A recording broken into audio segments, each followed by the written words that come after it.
আল্লাহর কাছে সব দেওয়া লাগবে। মনে রাখো তুমি জান্নাতের বাগানের মধ্যে বসো নাই, তুমি রাস্তাটা ঘুরছো, এই সময়টাও তোমার হ্যান্ডকাম করবে, আল্লাহ ধরবে, পকড়াও করবে, হ্যান্ডকাপ লাগাবে, গ্রেফতার করবে। মনে রাখবেন এক সুতা পাও আকবার দিবেন আমার আল্লাহ, এই হিসাব আল্লাহর কাছে না দেওয়া পর্যন্ত। কথা বুঝাইতে পারছি? কথা বুঝাইতে পারছি বাবা? সম্মানে ভাইরা আমার, ওয়াজটা একটু লম্বা হয়ে যেতেছে, অসুবিধা হবে কি? বেশি সময় নিতাম না, আগে বলছি কম সময় শেষ করো। মুসলমান ভাইরা আমার, এই জন্যই বলতেছি রে বন্ধু, নামাজের মাধ্যম দিয়ে যখন আপনি আল্লাহ রাব্বুল আলামিনের কাছে চাইবেন, নামাজের মাধ্যম দিয়েও চাওয়া লাগবে। 2 রাকাত নফল নামাজ পড়েন, ও এলাকার মানুষ কানটা খাড়া করে শুনেন, 2 রাকাত নফল নামাজ পড়েন। নামাজ পড়ে আল্লাহরে বলেন, আল্লাহ আমাকে একটা স্ত্রী দেন, আমার আবিদা সলিহা নেককার। এমন ভাবে কেউ ওই মোনাজাতের মাধ্যমে যদি বলে, আল্লাহ আমাকে একটা স্ত্রী দিবেন, আমার আবিদা সলিহা নেককার, এমন স্ত্রী যে স্ত্রীরা বিবাহ করার পর আমি মানুষটা জান্নাতে যাইতে পারি। কোনদিন দোয়া করছে? রাও করে দোয়া করছে?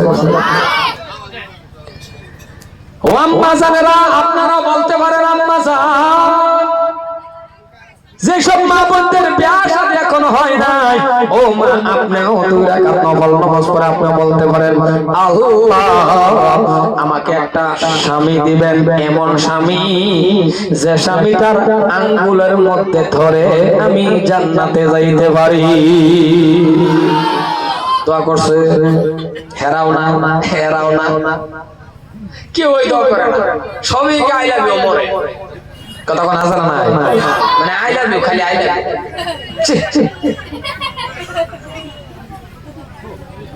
এই যে আপনি আই লাভ ইউ কইয়া টানলেন, আর আরেকটা আই লাভ ইউ কইয়া বইলো, দুটোই তো রাখো।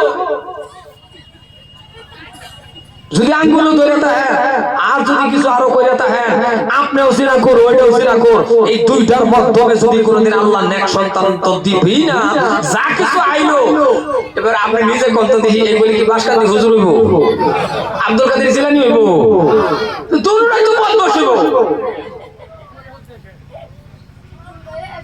মুসলমান ভাইরা আমার, খারাপ হইতাছেন না? যদি আপনি এমন স্ত্রী বিয়ে করছেন, করার পর আল্লাহ শর্ত শিখাই দিলে, লাইন দেখা দিল, রে বান্দা বিয়ে শাদী করার পরে আবার 2 রাকাত নফল নামাজ পড়ে আমার কাছে বল, তোর সন্তান লাগে, নেক সন্তান লাগে না নাই? ওই মনিটর একটু সাউন্ড দেন, মনিটর দেন, নেক সন্তান লাগে না গো?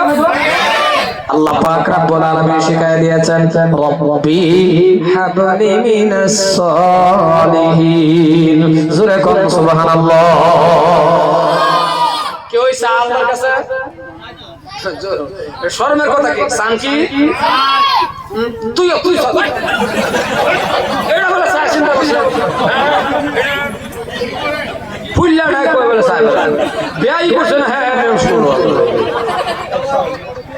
আমি যে আগে বেশি কথা কইছ না, 100 বছর না নাই পোলা ভান চাইবো, বাবা বিয়াই করছ না, হ্যাঁ বলে পোলা ভান চা গেদা গেদি ওখানে চাইলে হইব। যাই হোক, জোশের ঠেলা কইছে না, না কেউ ওই চাইলেন না বাবা, কেউ ওই চাইলেন কিলো আল্লাহর কাছে চাইছে কেউ? এখন কোন তো দেখি।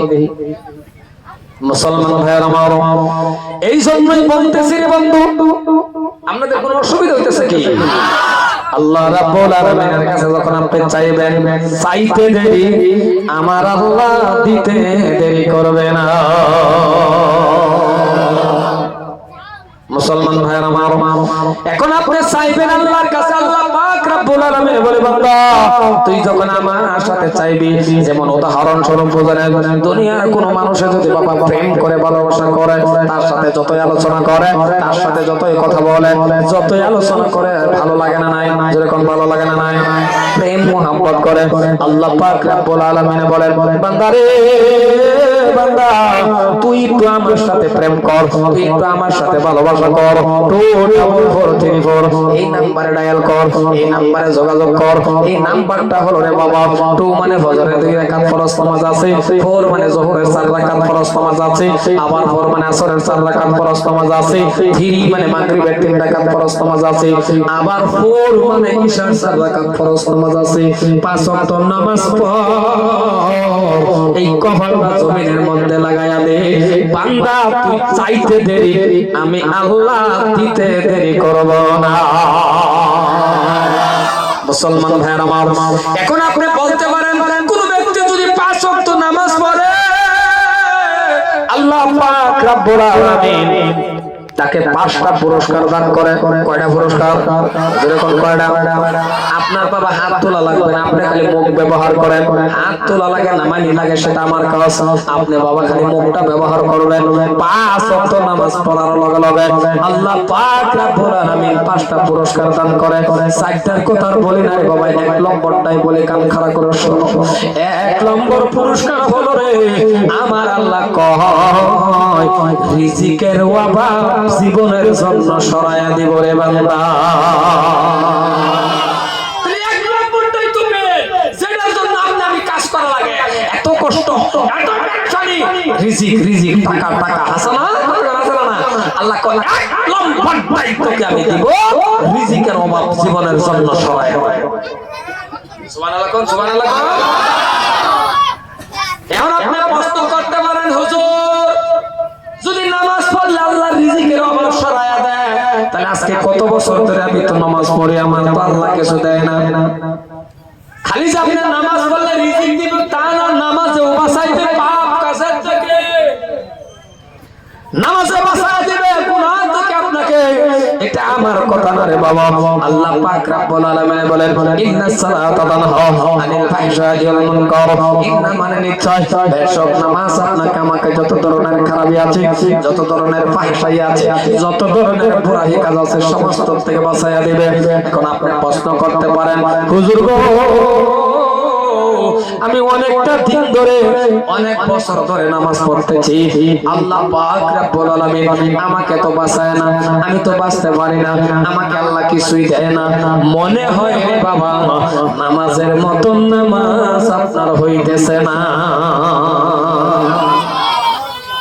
কারণ নামাজ পড়লে আল্লাহ কইছে দিব, এখন আপনারা দেয় না আমারে দেয় না। কারণ আমরা কিছু সংখ্যক মানুষ আছে নামাজ পড়ি, ইমামের পেছনে যদি পড়ি একটা কলা গাছ, খারাপ হইলে কি কথাটা, ইমামের পিছনে কিছু সংখ্যক মানুষ যদি নামাজ পড়ে তাহলে কলা গাছ যেরকম দাঁড়ায় থাকে, হ্যাঁ ওইরকম দাঁড়ায় থাকে, কিছুই জানে না।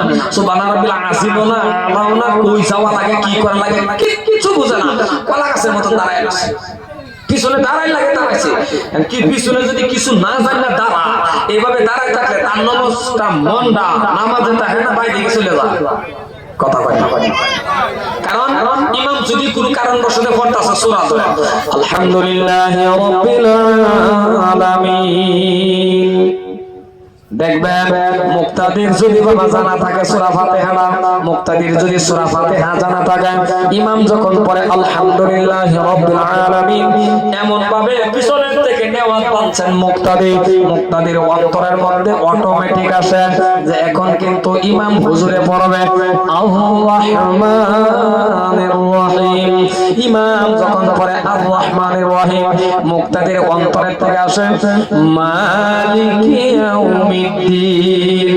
মুক্তাদি যখন মালিক ইয়াউমিদ্দিন অন্তরের থেকে আসে, ইমাম যখন পড়ে মালিক ইয়াউমিদ্দিন, মুক্তাদির অন্তরটা আগে আগে যায়, মুক্তাদির অন্তরের মধ্যে আসে ইয়াকা না'বুদু ওয়া ইয়াকা নাস্তাঈন। আগে জানা থাকলে এরকম আগে আগে আসে না। যদি ইমাম সাহেব পড়ে পিছনের কেউ যদি সূরা ফাতিহা জানা থাকে ইমামের আগে আগে চলে না, আর যে যার জানতা না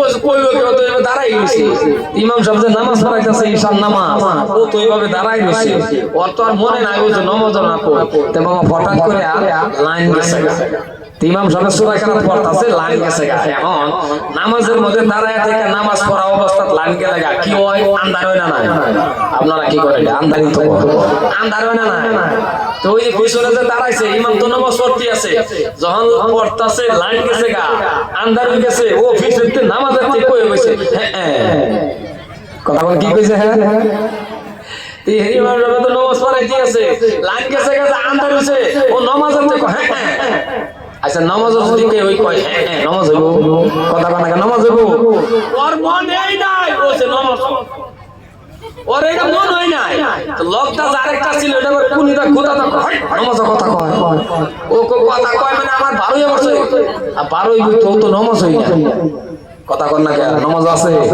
এইজন্যই আমাদের বহুত নামাজ আছে রে বাবা নামাজের মতন আমরা নামাজটা পড়ি না মাসটা কি নামাজের মধ্যে মাসটা হইলো আপনি নামাজ পড়তেছেন কিবা কারণ বশত একটা মশা আপনার হাতে বসলো ওই মশাটা নামাজে মারতে পারবেন না সরায়া দেন সরায়া দেন আপনি পড়তেছেন আত্তাহিয়াতু লিল্লাহি ওয়াস সালাওয়াতু পড়তেছেন মশা কই জায়গায় বসে সরায়া দেন এমন কি সরায়া দেন সরায়া দেন মশারে দেখিয়া আতায় তো বাদ দিছে বাদটা হে এম দোছে নামাজ এমন জোরে থাপ্পড় দিছে মাশাআল্লাহ লকদা যারা একটা ছিল ওই আবার ভুলে গেছে আতায় তো পড়া ভুলে গেছে ও নামাজে দাঁড়াইছে আগের কাতার খাড়া নামাজ পড়তাছে ঠ্যাঙ্গের মধ্যে মশা বেড়াঘোরা করতেছে বেড়াঘোরা তো করবই মশা আছে যদি মশার কামড়ে তো আর মানুষ মরে জানা ও লোক গিটা বাইয়া মশা খেতা কথা কোন হাসানা নাই জোরে কোন হাসানা নাই তার মানে আপনি কি নামাজে দাঁড়াইছে নামাজ আজকে বন্ধ আমার ভাইরা আমার এই জন্যই বলতেছি রে বাবা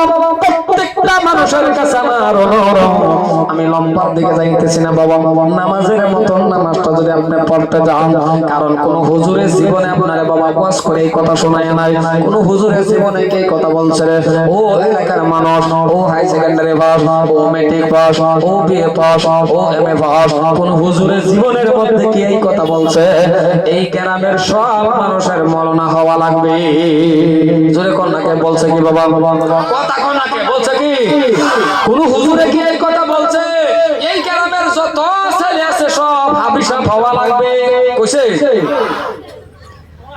এই গ্রামের যত মানুষ আছে সব মানুষ মুক্তি সাফ হওয়া লাগবে কোন হুজুরে বলে নাই কারণ গ্রামের মধ্যে যদি রে বাবা একটা মলনা হয়ে গেছে তাহলে সমাজের হক আদায় হয়ে গেল কিন্তু এইবার আপনাদের কাছে আমার হুজুরে এই কথা বলে নাই যে তোর মলনা হওয়া লাগবে তোর মুক্তি সাফ হওয়া লাগবে তোর হাবিসাব হওয়া লাগবে না না না সমাজের মধ্যে একজন মলনা হয়েছে আলহামদুলিল্লাহ সমাজের মধ্যে একজন হাবিসাব হয়েছে আলহামদুলিল্লাহ সমাজের মধ্যে একজন মুফতি সাহেব হইছে আলহামদুলিল্লাহ আর সমাজের মধ্যে একজন এমএ পাস করছে এটাও আলহামদুলিল্লাহ কারণ দুনিয়ার জমিনের মধ্যে বাবা চলতে ফিরতে গেলে জেনারেল পড়ার দরকার আছে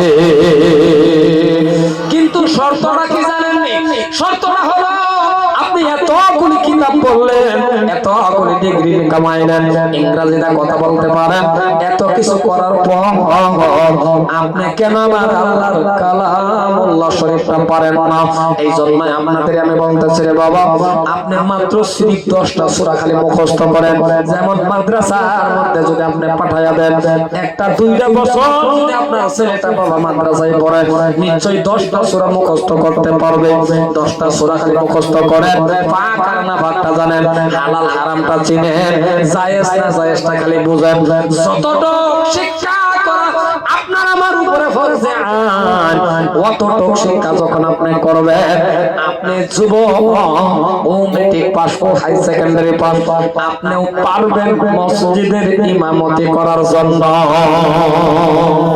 আরো জোরে কোন সুবহানাল্লাহ